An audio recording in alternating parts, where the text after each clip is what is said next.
Right, hey guys, how are we doing? Back on another video from Mother's Basement, and I am so happy to see him doing a video on my next life as a villainess. I am really enjoying that.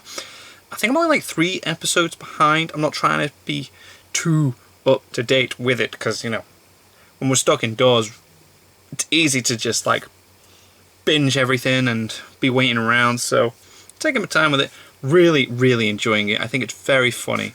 And for this to be like the ultimate harem anime, be interesting to see what he says here, because she is building a harem as she's going on, isn't she? But it is funny and enjoyable, and I think both guys and girls could appreciate this, whereas most harem animes are like directed at guys, I feel, genuinely. But let's see what Mother's Basement has to say. Out of all the innovative genres and tropes to emerge from the anime movement, the harem comedy is doubtless the least appreciated. Your average otaku, eager to paint their geek interests as mature and worthwhile, is keen to write harem anime off. It is, isn't it? Quintessential quintuplets. Pure escapist pablum, designed to do little more than titillate and fulfill the empty wishes of lonely, antisocial nerds. I won't deny that the genre contains such works. In fact, it would be fair to say that most of the genre is such works. If you're good at drawing original High School anime DxD, Jesus anime Christ. dudes, there's a lot of easy money to be made, sprinkling 5 or 6 of your hottest creations Quintessential quintuplets. unassuming dumbass whom they all want to fuck for some reason. Damn. But while I can understand the impulse to characterize harem history as little more than the race to the bottom that gave us Cat Planet Cuties, Conception, Dakapo, Freezing, Fafnir, Valex Love, Oh my Q6, god, My there's Sister so Provider, Sister many.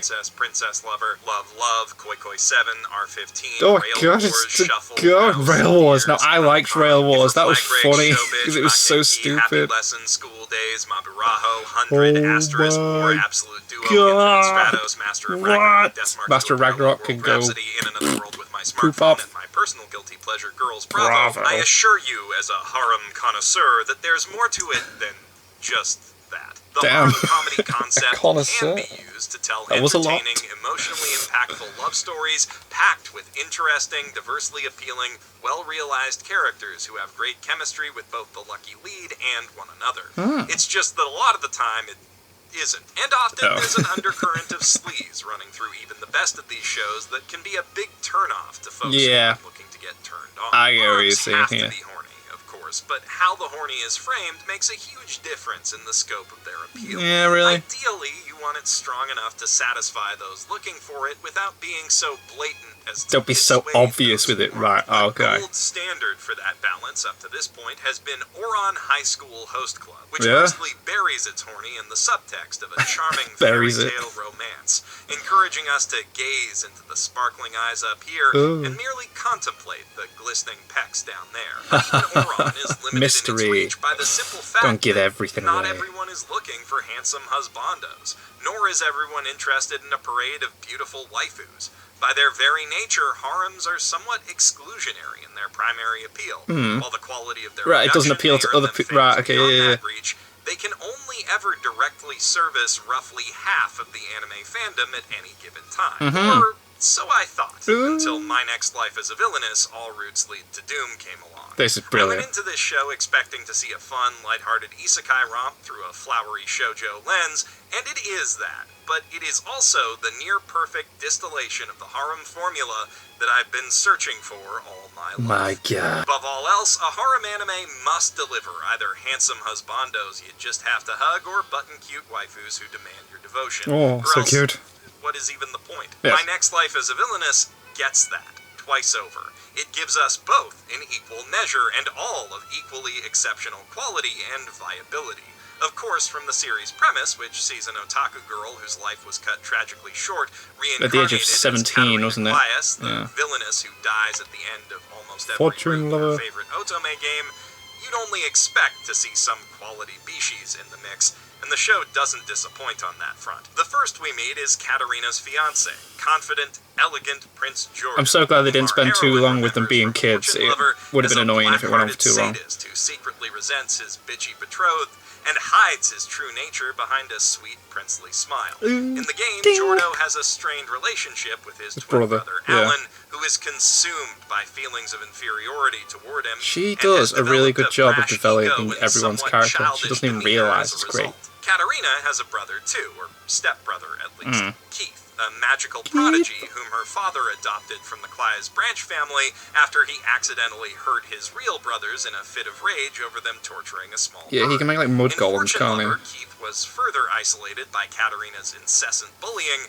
and filled the loneliness in his heart by growing up to be a cold and frivolous, if exceedingly pretty, playboy. Last, but certainly not least, there's Nicol Ascart, soft-spoken son of the Prime Minister and Katarina's senior at the magic school that served as the game's setting. Devastatingly handsome, with deep black eyes and a devilish grin that can instantly charm any man or woman alive. Yes, I do like that as well. It's funny, isn't it? Like, even the blokes are like, whoa, what's going on with this guy? Bookish albino sister, Sophia, who is She's just cute. as much a top-tier cutie as he Yes. is. In the original game, Katarina and Sophia didn't actually know each other at all, but in this new timeline, they bond as kids over a shared love for trashy pulp romance. Yeah, the novels, books that they closest like, thing yeah, to it's shoujo class. manga Katarina can find in this world. Katarina also befriends Prince Alan's fiancée, buxom brunette Mary Hunt, after complimenting her on the cultivation friends of with her everyone. family's It's great. stunning flower garden and asking for help with her own vegetable She farm, likes doing which the she's gardening, working yeah. on to hone her earth magic and also feed herself if and when she gets The exiled. earth We bump spend that the she can first do. 3 episodes gradually getting to know these characters as Katarina's friends in the revised childhood created by her body's otaku inhabitant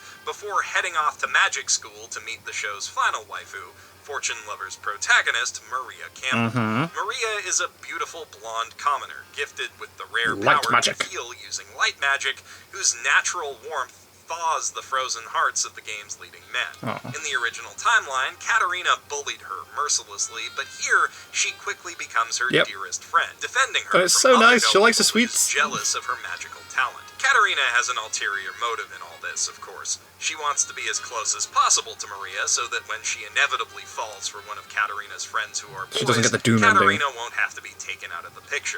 What our leading lady doesn't realize is that this will never happen for 2 reasons. The first is that all of Fortune Lover's husbandos have become fundamentally different people. Yes, everyone's Who fell for changed. Maria She's like, as a she doesn't result of realise it. Katarina's kindness toward them early in life. Jordo is much more earnest and happy. Oh, look, as he everyone's no longer different needs to what hide his she contempt for his remembers them fiancée. being in the Alan game when has she found played it. self-confidence through his musical skills and has a shy, humble charm about him as a result. Though that charm doesn't seem to have much effect on his fiancée, Mary, who's every bit as sweet and dignified as she was in the game, just not sweet on Alan specifically. Yeah, not really He, into having him. been raised in a loving home alongside a doting sister, has grown into a true gentleman.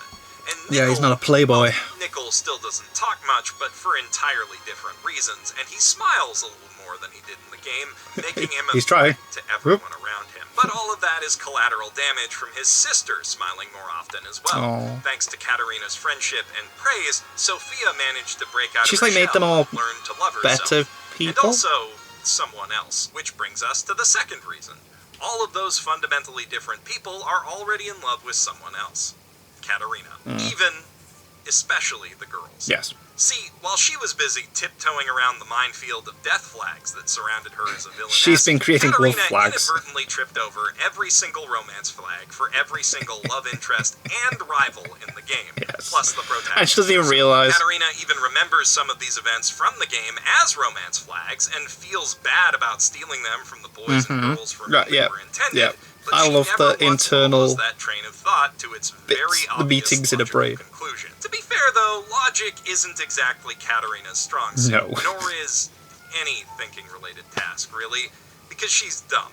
Yeah, she's Incredibly, hilariously stupid, yep. dumb. There's a whole council of Katarinas I love it. up in The her council's head, great. and everyone is just as stupid as the last. There's a The happy mustache idiot, on one. a scared idiot, a brave idiot, an idiot in glasses who really has no place talking down to the other idiots as much as she does, and a mustachioed idiot in judge robes who mediates between all. It's brilliant. And they all Voltron together to create the uber idiot known as Bakarina. It's That brilliant. nickname is a term of endearment, by the way. Katarina's idiocy is one of her best traits. She's an oblivious antidote to the devious pretension of high-class society that twisted Bob, the don't characters eat of food Fortune off the Lover floor. into their Don't lift original off your skirt in tormented public. incarnations. The technical term for this is Bakadere, a waifu, or shonen protagonist, Yo. so unfathomably stupid that it's impossible to take their sweet demeanor and kind behavior at anything but face value, and impossible to be mad at them when they inevitably say something, well, stupid. Yeah. Done right, Bakadere provides a simple and clean escape from the messy complexity of real life,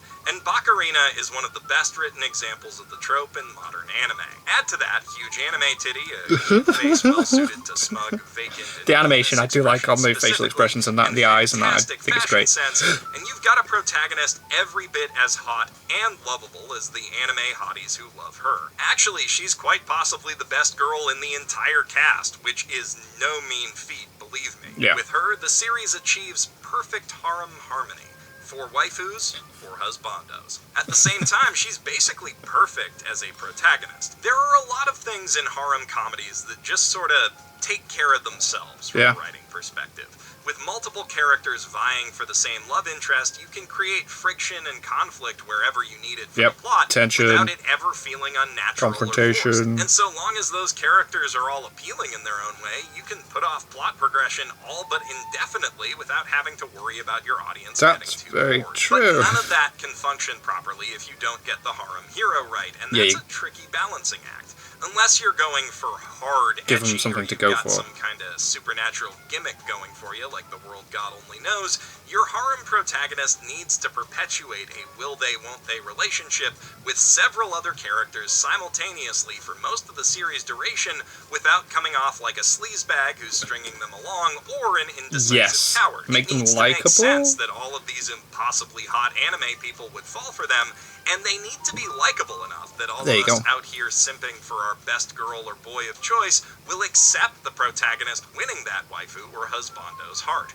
A lot of harem anime try to get around this by turning their heroes into horny blank slates with a few token geek interests onto whom the nerdy audience is meant to project its own personality and desires. I've never seen this actually work. Invariably, these characters strip what little believability the genre has away by being unfuckably boring. They're also, more often than not, insufferable wimps, actively detracting from the character chemistry that's supposed to make these shows funny. It should go without saying that a character-driven comedy will suffer if its main character isn't a character. Well, it's in the whole phrase of what you just said. The character that fit the demands of the role. Make the character interesting and likable. By being too busy to worry much about romance and too smart to fall for the host club's fuckboy charms. Ranma makes it work by being too prideful to admit his feelings and too passionate to put love ahead of martial arts. And Katarina makes it work by being too stupid to notice the feelings of others, but also too genuinely nice for them to take it personally. Yes. Plus, as she's a top-tier she does the best for everybody, doesn't she? And doesn't see it back. When I see her sweep all of my other waifus off their feet. Oh. Not that they all wanted to dance with her, didn't mind seeing that either way. Oof. Note to self, look up dojins later. Now, I can't speak for anyone who's pining for Jordo, Alan, Keith, or Nickel, but Bakarina's a hard woman to hate, so I can't imagine too many of you resent her either. It makes perfect sense why each of them would fall for her too, and fall so deeply that they'd willingly weather the harem for her. For Jordo, whose sadism was born from boredom with his princely life, Katarina's unpredictable antics and hilarious stupidity are welcome entertainment. She's the most interesting girl he's ever met by a country mile, and she's unambiguously kind to him when most everyone else he meets wants something from him. Plus, she helped him finally find a connection with his estranged brother. Speaking of brothers, that's nice. It makes sense that Keith, who was always alone before meeting Katarina, would be so drawn to the first person who ever showed him real love, and who dragged him kicking and screaming out of his shell. He owes her practically everything, and he met her right at the age when boys of his class start getting engaged. It's only natural that he'd think of her that way. For Mary, Katarina was the first person to recognize her talent and validate her in the face of her sister's merciless abuse. She gave her cause to be confident again, with the flowers and that, passions and improve herself, and helped her find new passions and a new friend through their romance novel club. By seducing his fiancée, Katarina unwittingly made a rival of the young and egotistical Prince Alan, which is also it was how fun his to watch them fortune compete. Started, though that was academic, not romantic. And while losing to her at tree climbing frustrated him, beating her at piano helped him realize that he had his own He's got a talent that he can do, from her and his brother. Alan's a bit too dense of a spiky shonen boy to realize his feelings, though, and Mary is all too happy to help perpetuate his lack of awareness in order to keep him out of the picture as a rival. Unfortunately for her, the most dangerous rival of all is on a tag team. As a hopeless siscon, Nickel was always